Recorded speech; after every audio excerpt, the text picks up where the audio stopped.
Beef की चटखारा बोटी बनाएं, आप तिक्के खाना भूल जाएंगे। वीडियो को एंड तक ज़रूर देखिएगा। वीडियो के एंड में मैं आपको बताऊंगी कि किस तरह हमने बीफ की बोटी को नरम रखना है।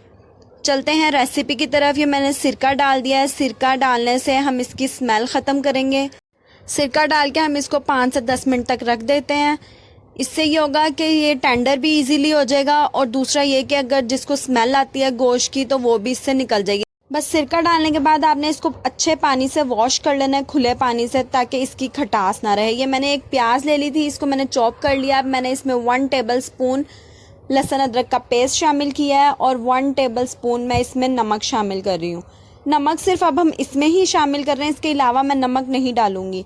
अब ये सिरके के बाद मैंने गोश्त को अच्छे से वॉश कर लिया है। देखिए कितना खिला खिला कलर आ गया, इसका पिंक कलर हो गया बिल्कुल। अब मैं इसको प्रेशर कुकर में सिर्फ 10 मिनट हम इसको पकाएंगे, और ये माशाल्लाह से बहुत अच्छे से टेंडर हो जाएगा गोश्त।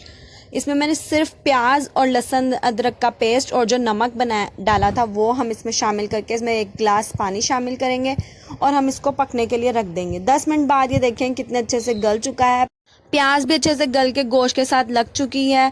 प्याज और लहसुन अदरक का फ्लेवर बहुत अच्छा गोश्त में आ गया है। अब हम इसमें स्पाइसेस डालेंगे। मैं 1/2 टेबल स्पून पिसी हुई लाल मिर्चें, 1/2 टेबल स्पून कुटी हुई लाल मिर्चें, और इसमें मैंने ये 1/2 टेबल स्पून ही पिसा हुआ गरम मसाला शामिल किया है, 1/2 टेबल स्पून हल्दी शामिल की है, और ये मैंने बहुत बारीक चॉप करके हरी मिर्चें शामिल की हैं। हरी मिर्चों का फ्लेवर बहुत अच्छा आता है। हरी मिर्चें इसके साथ लग जाएंगी, आप ये ना सोचिएगा कि ये अलग से निकल जाएंगी। अच्छे से तमाम मसालों को गोश्त के साथ मिक्स करने के बाद अब मैं इसमें शामिल करूँगी 2 टेबल स्पून मैदा। मैदा हम बाइंडिंग के लिए शामिल कर रहे हैं। मैदा डालने से ये होगा कि इस पर क्रिस्प बहुत अच्छा बनेगा।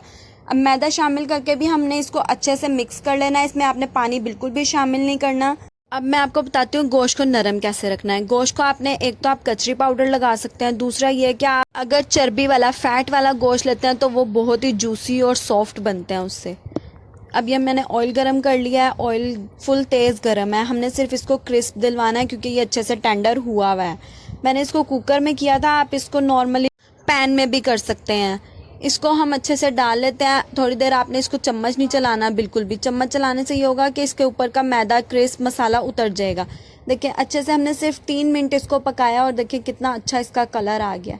माशाल्लाह बहुत ही क्रिस्पी बने हैं। आप ये रेसिपी ज़रूर ट्राई करिएगा। तिक्का बोटी आप भूल जाएंगे, लेकिन घर वाले इसकी फरमाइश आपसे ज़रूर करेंगे।